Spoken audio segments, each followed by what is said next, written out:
Hello friends, welcome to Jenny Cooks. Friends, idli கூட இந்த சாம்பார் சேர்த்து கொடுங்க.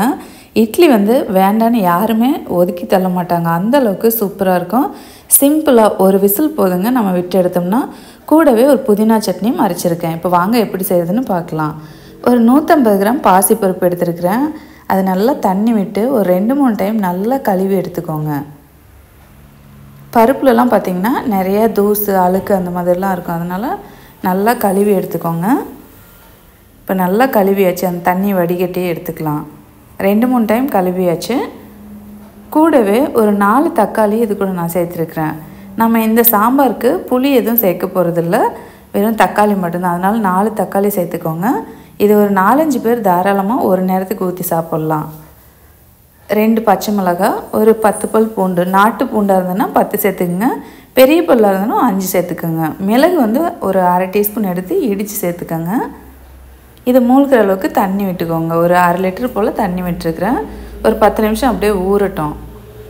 இப்போது ஒரு குக்கர் அடுப்பில் வச்சுட்டு கொஞ்சம் ஆயில் விட்டுக்கோங்க. சூடானோடனே அதில் ஒரு 1/4 டீஸ்பூன் கடுகு, 1/4 டீஸ்பூன் சீரகம் போட்டு நல்லா பொரிய விடுங்க. வெந்தயம் பாருங்கள், நான் ஒரு கையில் எடுத்துருக்கேன், ஒரு 10-15 அந்த அளவுக்கு மட்டும் போட்டுக்கோங்க.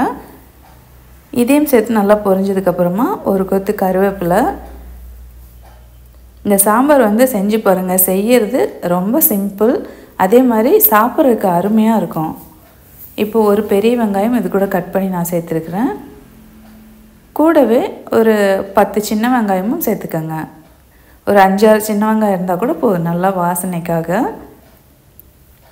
இந்த வெங்காயம் நல்லா ப்ரௌன் ஆகணும்னு அவசியம் இல்லை. ஓரளவுக்கு நான் காட்டுறேன் பாருங்கள், அந்தளவுக்கு நீங்கள் வதக்குனிங்கன்னா போதும். பாருங்கள், இந்தளவு வதக்குனா போதும். கூடவே அரை டீஸ்பூன் மிளகாத்தூள், ஒரு 3/4 டீஸ்பூன் அல்லது 1 டீஸ்பூன் கொத்தமல்லி தூள். இது சக்தி சாம்பார் பவுடர் 1 டீஸ்பூன் சேர்த்துருக்கேன். பெருங்காயத்தூள் 1/4 டீஸ்பூனோட கம்மியாக சேர்த்துக்கோங்க. இதில் அனல் ரொம்ப லோ ஃப்ளேமில் வச்சுட்டு லைட்டாக ஒரு 2 கிளறி விட்டு இப்போ நம்ம பாசிப்பருப்பு, தக்காளி, பச்சை மிளகா, பூண்டு இதெல்லாம் இது கூட சேர்த்துக்கலாம்.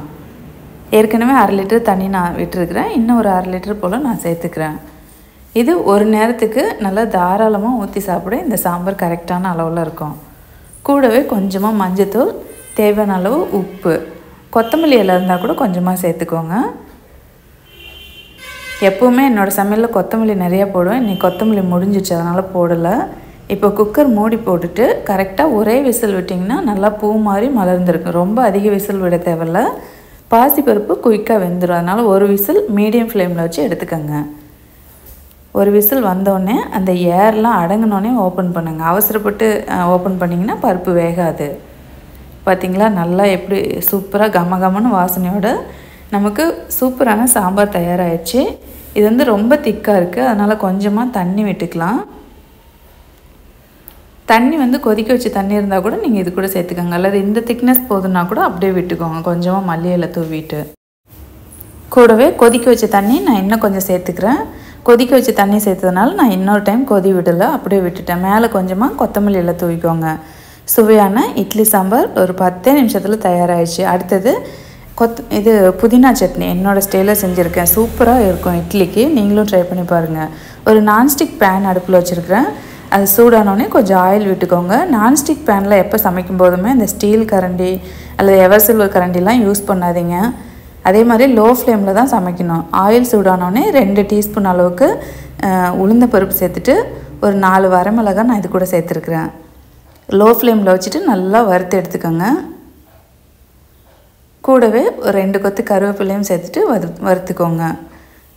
நாட்டுப்பல் பூண்டு நான் ஒரு 20-25 பக்கம் சேர்த்துருக்குறேன். பெரிய பல் பூண்டாக இருந்தோன்னா 5-6 எடுத்துக்கோங்க. சின்ன துண்டு இஞ்சி நல்லா கட் பண்ணி இது கூடவே சேர்த்து நல்லா வதக்கிக்கோங்க. ஒரு பெரிய வெங்காயம் நான் இது கூட சேர்த்துருக்குறேன். இதையும் சேர்த்து வதக்கலாம்.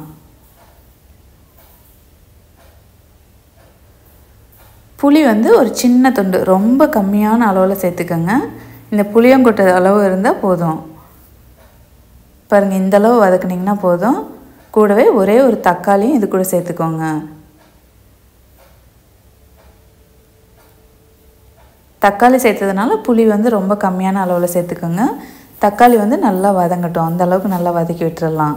அனல் லோ ஃப்ளேம்லேயே வச்சுக்கோங்க. இப்போ தக்காளி வதங்கினோடனே புதினா ஏற்கனவே நான் நல்லா அலசி அந்த தண்ணி கொஞ்சம் கூட இல்லாமல் நல்லா உணர விட்டு எடுத்திருக்கேன். அது வந்து இது கூட ஒரு 2 கை அளவு சேர்த்துக்கோங்க. சேர்த்துட்டு ஒரு 30 செகண்ட் அளவுக்கு இந்த மாதிரி பெரட்டி விட்டால் போதும். ரொம்ப வதக்க வேண்டாம், அதோட ஃப்ளேவர்லாம் போயிடும். கூடவே ஒரு 1/4 மூடி அளவுக்கு தேங்காய், அது வந்து நல்லா தட்டி சேர்த்துக்கோங்க, இல்லை துருவி கூட சேர்த்துக்கலாம். அவ்வளோதான். தேங்காய் சேர்த்துட்டு உடனே ஸ்டவ் ஆஃப் பண்ணிக்கோங்க. இதை நல்லா ஆற வச்சு அரைச்சிக்கலாம். சூப்பராக இருக்கும். இந்த மாதிரி புதினா சட்னி ட்ரை பண்ணி பாருங்கள். இட்லிக்கு ரொம்ப அருமையாக இருக்கும். தோசையை விட இட்லிக்கு தான் இந்த சாம்பார், இந்த சட்னி வந்து ரொம்ப அருமையாக இருக்கும். ட்ரை பண்ணி பாருங்கள். இட்லி சாப்பிடாதவங்க கூட நல்லா விருப்பப்பட்டு சாப்பிடுவாங்க. இதை மிக்ஸி ஜாரில் சேர்த்துட்டு கொஞ்சம் உப்பு போட்டு நல்லா அரைச்சிக்கோங்க. தேவைப்பட்டால் கொஞ்சம் தண்ணி கூட நீங்கள் சேர்த்துக்கலாம். இது வந்து கொரகொரப்பாக தான் அரைக்கணும், ரொம்ப ஃபைன் பேஸ்ட்டாலாம் அரைக்கக்கூடாது. அப்படியே அங்கே துப்பி துப்பியாக இருந்தால் தான் சாப்பிட ரொம்ப அருமையாக இருக்கும். நீங்களும் இந்த ரெசிபி ட்ரை பண்ணி பார்த்து என்ஜாய் பண்ணுங்கள். தேங்க்யூ, பாய்.